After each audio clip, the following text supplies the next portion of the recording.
Chapter 25. Bentley Drummle, who was so sulky a fellow that he even took up a book as if its writer had done him an injury, did not take up an acquaintance in a more agreeable spirit. Heavy in figure, movement, and comprehension, in the sluggish complexion of his face, and in the large, awkward tongue that seemed to loll about in his mouth as he himself lolled about in a room, he was idle, proud, niggardly, reserved, and suspicious. He came of rich people down in Somersetshire, who had nursed this combination of qualities until they made the discovery that it was just of age and a blockhead. Thus, Bentley Drummle had come to Mr. Pocket when he was a head taller than that gentleman, and half a dozen heads thicker than most gentlemen. Startop had been spoilt by a weak mother and kept at home when he ought to have been at school, but he was devotedly attached to her, and admired her beyond measure. He had a woman's delicacy of feature, and was, as you may see, though you never saw her, said Herbert to me, exactly like his mother. It was but natural that I should take to him much more kindly than to Drummle, and that, even in the earliest evenings of our boating, he and I should pull homeward abreast of one another, conversing from boat to boat, while Bentley Drummle came up in our wake alone, under the overhanging banks and among the rushes. He would always creep inshore like some uncomfortable amphibious creature, even when the tide would have sent him fast upon his way, and I always think of him as coming after us in the dark or by the backwater, when our own two boats were breaking the sunset or the moonlight in midstream. Herbert was my intimate companion and friend.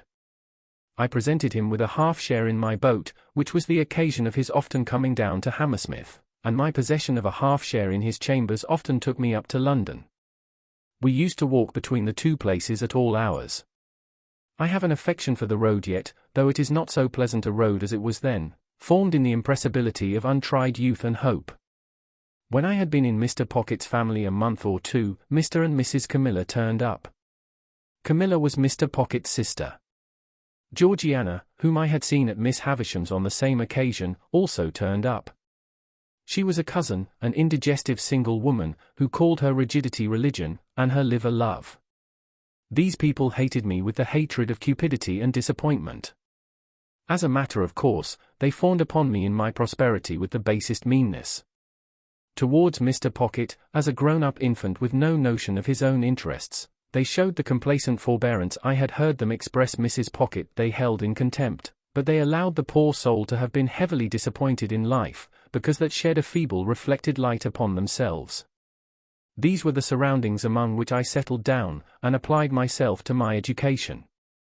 I soon contracted expensive habits, and began to spend an amount of money that within a few short months I should have thought almost fabulous, but through good and evil I stuck to my books.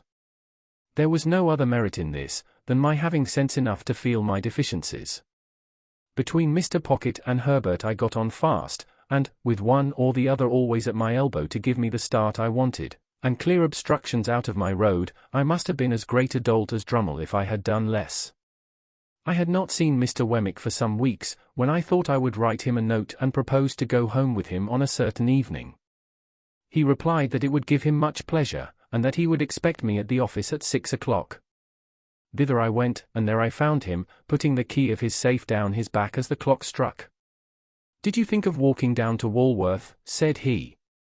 "Certainly," said I, "if you approve." "Very much," was Wemmick's reply, "for I have had my legs under the desk all day, and shall be glad to stretch them. Now, I'll tell you what I have got for supper, Mr. Pip. I have got a stewed steak, which is of home preparation, and a cold roast fowl, which is from the cook's shop. I think it's tender, because the master of the shop was a juryman in some cases of ours the other day, and we let him down easy.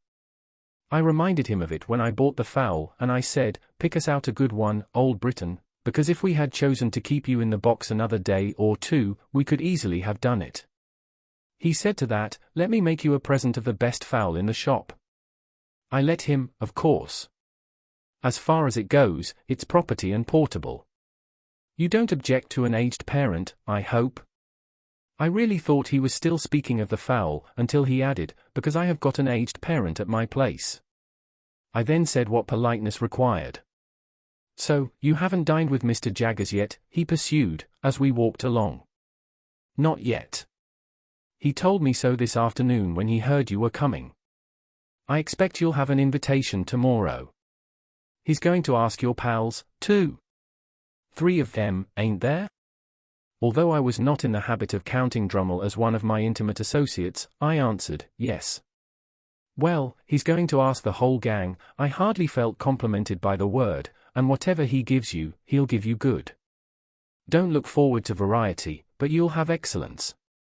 And there's another rum thing in his house, proceeded Wemmick, after a moment's pause, as if the remark followed on the housekeeper understood. He never lets a door or window be fastened at night. Is he never robbed? That's it, returned Wemmick. He says, and gives it out publicly, I want to see the man who'll rob me. Lord bless you, I have heard him, 100 times, if I have heard him once, say to regular cracksmen in our front office, you know where I live, now, no bolt is ever drawn there, why don't you do a stroke of business with me? Come, can't I tempt you? Not a man of them, sir, would be bold enough to try it on, for love or money. They dread him so much, said I. Dread him, said Wemmick. I believe you they dread him. Not but what is artful, even in his defiance of them. No silver, sir. Britannia metal, every spoon. So they wouldn't have much, I observed, even if they. Ah. But he would have much, said Wemmick, cutting me short, and they know it. He'd have their lives, and the lives of scores of them. He'd have all he could get. And it's impossible to say what he couldn't get, if he gave his mind to it. I was falling into meditation on my guardian's greatness, when Wemmick remarked. As to the absence of plate, that's only his natural depth, you know. A river's its natural depth, and his natural depth. Look at his watch chain. That's real enough. It's very massive, said I. Massive, repeated Wemmick. I think so. And his watch is a gold repeater, and worth £100 if it's worth a penny. Mr. Pip, there are about 700 thieves in this town who know all about that watch. There's not a man, a woman, or a child, among them, who wouldn't identify the smallest link in that chain, and drop it as if it was red hot, if inveigled into touching it. At first with such discourse, and afterwards with conversation of a more general nature, did Mr. Wemmick and I beguile the time and the road, until he gave me to understand that we had arrived in the district of Walworth. It appeared to be a collection of back lanes, ditches, and little gardens, and to present the aspect of a rather dull retirement. Wemmick's house was a little wooden cottage in the midst of plots of garden, and the top of it was cut out and painted like a battery mounted with guns. My own doing, said Wemmick. Looks pretty, don't it? I highly commended it. I think it was the smallest house I ever saw, with the queerest Gothic windows, by far the greater part of them sham, and a Gothic door almost too small to get in at. That's a real flagstaff, you see, said Wemmick, and on Sundays I run up a real flag. Then look here. After I have crossed this bridge, I hoist it up, so, and cut off the communication. The bridge was a plank, and it crossed a chasm about 4 feet wide and 2 deep. But it was very pleasant to see the pride with which he hoisted it up and made it fast, smiling as he did so, with a relish and not merely mechanically. At 9 o'clock every night, Greenwich time, said Wemmick, the gun fires. There he is, you see. And when you hear him go, I think you'll say he's a stinger. The piece of ordnance referred to was mounted in a separate fortress, constructed of lattice work. It was protected from the weather by an ingenious little tarpaulin contrivance in the nature of an umbrella. Then, at the back, said Wemmick, out of sight, so as not to impede the idea of fortifications, for it's a principle with me. If you have an idea, carry it out and keep it up. I don't know whether that's your opinion. I said, decidedly. At the back, there's a pig, and there are fowls and rabbits. Then, I knock together my own little frame, you see, and grow cucumbers, and you'll judge at supper what sort of a salad I can raise. So, sir, said Wemmick, smiling again, but seriously too, as he shook his head, if you can suppose the little place besieged, it would hold out a devil of a time in point of provisions. Then, he conducted me to a bower about a dozen yards off, but which was approached by such ingenious twists of path that it took quite a long time to get at, and in this retreat our glasses were already set forth. Our punch was cooling in an ornamental lake, on whose margin the bower was raised. This piece of water, with an island in the middle which might have been the salad for supper, was of a circular form, And he had constructed a fountain in it, which, when you set a little mill going and took a cork out of a pipe, played to that powerful extent that it made the back of your hand quite wet. I am my own engineer, and my own carpenter, and my own plumber, and my own gardener, and my own jack of all trades, said Wemmick, in acknowledging my compliments. Well, it's a good thing, you know.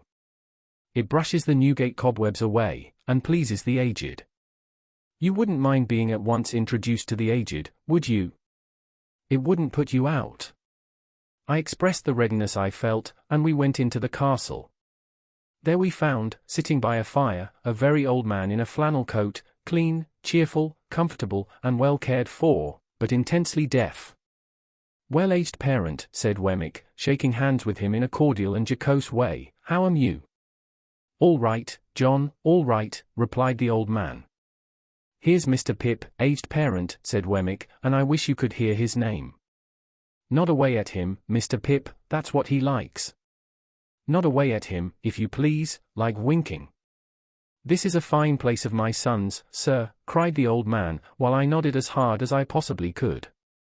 This is a pretty pleasure ground, sir. This spot and these beautiful works upon it ought to be kept together by the nation, after my son's time, for the people's enjoyment. You're as proud of it as Punch, ain't you, aged, he said Wemmick, contemplating the old man, with his hard face really softened. There's a nod for you, giving him a tremendous one, there's another for you, giving him a still more tremendous one, you like that, don't you? If you're not tired, Mr. Pip, though I know it's tiring to strangers, will you tip him one more? You can't think how it pleases him. I tipped him several more, and he was in great spirits. We left him bestirring himself to feed the fowls, and we sat down to our punch in the arbour, where Wemmick told me, as he smoked a pipe, that it had taken him a good many years to bring the property up to its present pitch of perfection. Is it your own, Mr. Wemmick? Oh yes, said Wemmick, I have got hold of it, a bit at a time. It's a freehold, by George. Is it indeed? I hope Mr. Jaggers admires it. Never seen it, said Wemmick. Never heard of it. Never seen the aged. Never heard of him. No, the office is one thing, and private life is another. When I go into the office, I leave the castle behind me, and when I come into the castle, I leave the office behind me. If it's not in any way disagreeable to you, you'll oblige me by doing the same. I don't wish it professionally spoken about. Of course I felt my good faith involved in the observance of his request. The punch being very nice, we sat there drinking it and talking, until it was almost 9 o'clock.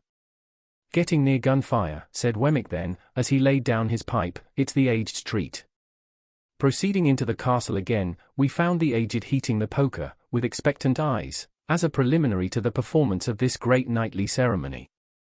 Wemmick stood with his watch in his hand until the moment was come for him to take the red-hot poker from the aged, and repair to the battery. He took it, and went out, and presently the stinger went off with a bang that shook the crazy little box of a cottage as if it must fall to pieces, and made every glass and teacup in it ring. Upon this, the aged, who I believe would have been blown out of his armchair but for holding on by the elbows, cried out exultingly, "He's fired!" I heard him, and I nodded at the old gentleman until it is no figure of speech to declare that I absolutely could not see him. The interval between that time and supper Wemmick devoted to showing me his collection of curiosities. They were mostly of a felonious character, comprising the pen with which a celebrated forgery had been committed, a distinguished razor or two, some locks of hair, and several manuscript confessions written under condemnation, upon which Mr. Wemmick set particular value as being, to use his own words, every one of M. lies, sir.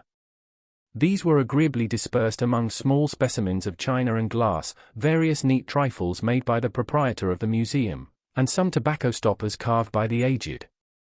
They were all displayed in that chamber of the castle into which I had been first inducted, and which served, not only as the general sitting room but as the kitchen too, if I might judge from a saucepan on the hob, and a brazen bijou over the fireplace designed for the suspension of a roasting jack.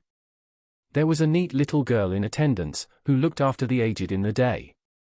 When she had laid the supper cloth, the bridge was lowered to give her means of egress, and she withdrew for the night. The supper was excellent, and though the castle was rather subject to dry rot insomuch that it tasted like a bad nut, and though the pig might have been farther off, I was heartily pleased with my whole entertainment.